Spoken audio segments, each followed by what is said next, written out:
దేవుని నామానికి స్తోత్రములు. ఈ ఉదయకాల సమయములో మీ అందరికీ కూడా నా హృదయపూర్వకమైనటువంటి వందనాలు తెలియజేస్తున్నానండి. ఈ దినము మన దేవుడు మీతో మాట్లాడుతున్నటువంటి మాట ఏంటంటే, యెహోవా మన రాజు, అనగా రాజులకి రాజుగా ఉంటూ ఉన్నాడు మన దేవుడు. అందుకే వాక్యం సెలవిస్తూ ఉంది, ఆ రాజు ఏం చేస్తూ ఉన్నాడు? ఆ రాజు ఆయన మీద ఆధారపడినటువంటి బిడ్డలని, ఆయన సహాయం కోరుకుంటున్నటువంటి బిడ్డల్ని ఏం చేస్తున్నాడో చూడండి. యెషయా గ్రంథము 33వ అధ్యాయము 22వ వచనములో వాక్యం ఈ రీతిగా ఉంది, యెహోవా మనకు న్యాయాధిపతి, యెహోవా మన శాసనకర్త, యెహోవా మన రాజు, ఆయన మనలను రక్షించును. ఏమండి, వాక్యం సెలవిస్తూ ఉంది కదా, యెహోవా మనకు న్యాయాధిపతి, న్యాయము చేయువాడు ఆయన. ఆ న్యాయాన్ని కొట్టివేసి న్యాయమైనటువంటి తీర్పును తీర్చేటటువంటి న్యాయాధిపతి మన దేవుడు. యెహోవా మన శాసనకర్త, శాసనములు విధించేటటువంటి దేవుడుగా ఉంటూ ఉన్నాడు. ఆయన కూడా మన రాజంట. ఏమండి, ఆయన ఏమైనాడు? మన రాజు అయి ఉన్నాడు. ఆయన మనలను రక్షించును. మన న్యాయాధిపతి, ఆయన మన శాసనకర్త, మన రాజు. ఆయనే మనల్ని పాలించి క్షేమకరమైన స్థితినిచ్చి మీ ప్రతి ఒక్క అవసరతలు అక్కర్లన్నీ కూడా విని, మీ అవసరతలు అక్కర్లన్నీ కూడా తీర్చి మిమ్మల్ని రక్షించే దేవుడుగా ఉంటూ ఉన్నాడు మన రాజు. దేవుని యొక్క వాక్యం సెలవిస్తూ ఉంది కదా ఇక్కడ.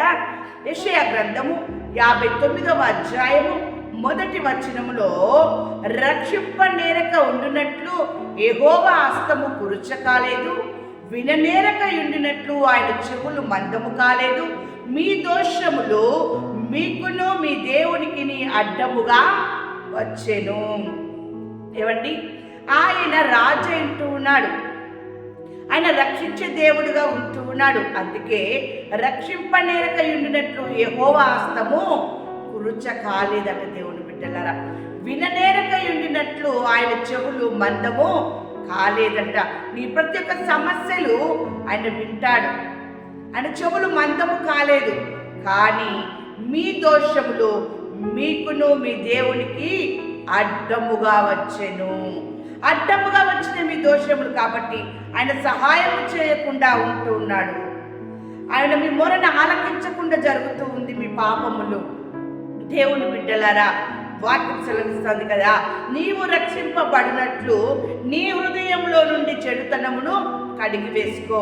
అప్పుడు నీవు నీ దేవుణ్ణి, నీ రాజును, నీ న్యాయాధిపతిని, నీ శాసనకర్తని, నిన్ను రక్షించేటటువంటి నీ దేవుణ్ణి నువ్వు ముఖాముఖిగా చూడొచ్చు. నీకును నీ దేవునికి అడ్డుగా నీ పాపములు ఉండవు దేవుని బిడ్డలారా. అప్పుడు ఆయనకి నీవు ఏది మొరపెట్టినా ఆయన వింటాడు. ఆయన హస్తములు నీకు సహాయం చేస్తూ ఉంటాయి. చూడండి, దేవుని యొక్క వాక్యం సెలవిస్తూ ఉంది.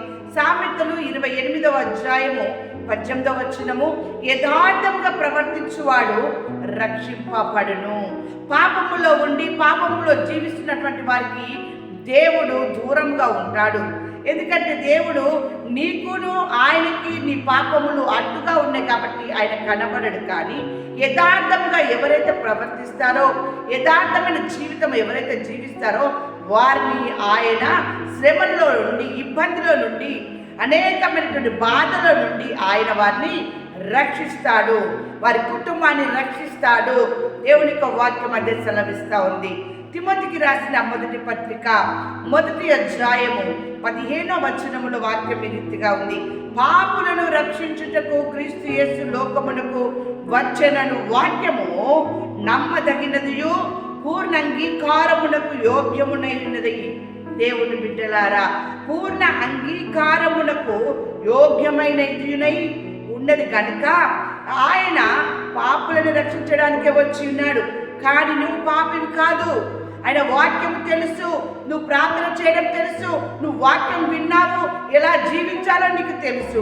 ఆయనను నువ్వు పాపములోనే ఉన్నావు దేవుని బిడ్డలారా. అటువంటి పాప స్థితులని ఉన్నప్పుడు ఆయన నిన్ను రక్షించడు. నీ పాపమును విడిచిపెట్టి నువ్వు యథార్థంగా నువ్వు జీవించినప్పుడే నిన్ను రక్షిస్తాడు. ఏమి తెలియని వారు, యెహోవా అంటే ఎవరు తెలియని వారు, వాక్యము తెలియని వారికి ఆయన రక్షకుడై ఉంటూ ఉన్నాడు. దేవుని బిడ్డలారా, నీవు కూడా యథార్థంగా ఉన్నట్లయితే నీకు కూడా ఆయన రక్షకుడే. అందుకే యెహోవా మన రాజు, ఆయన మన న్యాయాధిపతి. నీ అన్ని విషయంలో, నీ కుటుంబ విషయంలో న్యాయం చేసే దేవుడుగా ఉంటూ ఉన్నాడు. ఆయన నీకు రాజుగా ఉంటున్నాడు. నిన్ను నీ కుటుంబాన్ని పరిపాలించే రాజుగా ఉంటూ ఉన్నాడు. నీకు నీ కుటుంబానికి క్షేమకరమైన స్థితినిచ్చి మీ అవసరతలు, మీ అక్కర్లు అన్నీ కూడా తీర్చి మీకు క్షేమంగా మిమ్మల్ని, మీ కుటుంబాన్ని రక్షించి నిండారుగా ఆయన మిమ్మల్ని దీవించునుగాక. ఆమేన్.